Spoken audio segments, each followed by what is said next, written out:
Alright, so I didn't get the car fixed yet.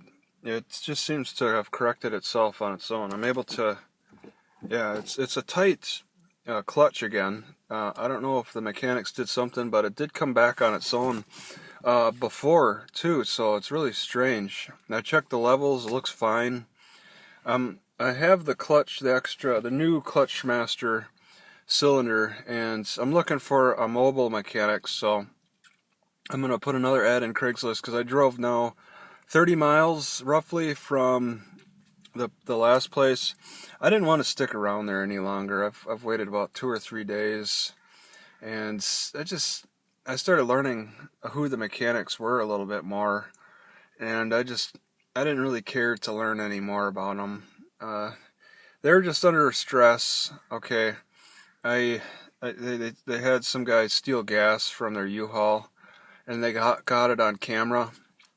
I asked if I could get a copy of that video because they recorded it, and he said no, but when he stepped out, he left the thing running, so I just recorded it on my iPod.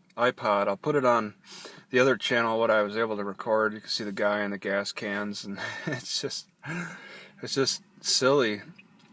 So I didn't want to stick around, and especially when the car really, I tested the clutch, it felt like it was normally, how it normally felt, so I just decided to drive it, and here I am now 30 miles away. Hopefully I can make it to the mechanic tonight, okay, after this library closes, but I'm like, I want to find a mobile mechanic, but I'll park overnight around that mechanic place over on Sunday. He's probably closed on Sunday, so all day Sunday just stick around and try to do some research. I was able to buy groceries here. There's a few more grocery stores, so yeah, that's pretty nice.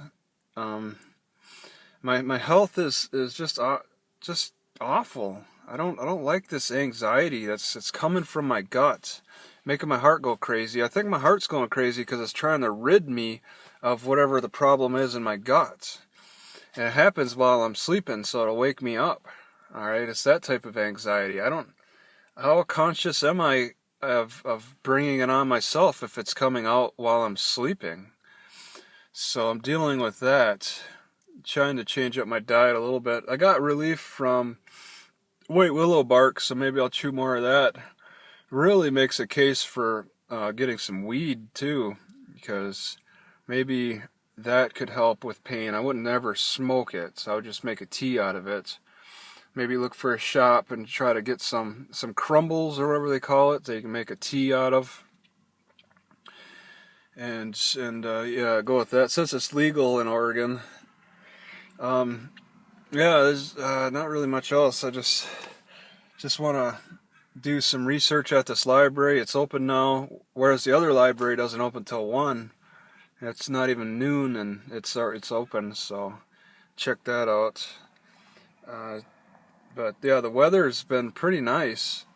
I'm really being careful with kicking around this Clutchmaster cylinder area, the pedals, when I have my sleeping bag on. It gets cold enough to need a sleeping bag, and it's that thick one. I got two. I got a thin one, which isn't bad, but doesn't keep me warm, and then a thick one that I'm more likely to kick and push and pull this thing.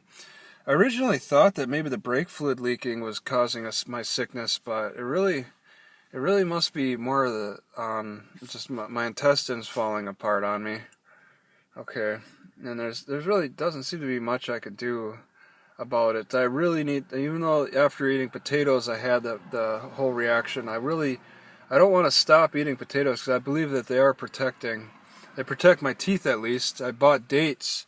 I'm gonna eat a bunch of dates here, and I don't expect my teeth to hurt at all because I've been eating potatoes.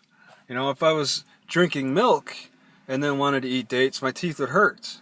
So it's an amazing contrast, and I really appreciate it. And I don't get that constipation feeling after consuming dried milk either. I've stopped the dried milk, and I don't get that, like the feeling like something is stuck in my gut.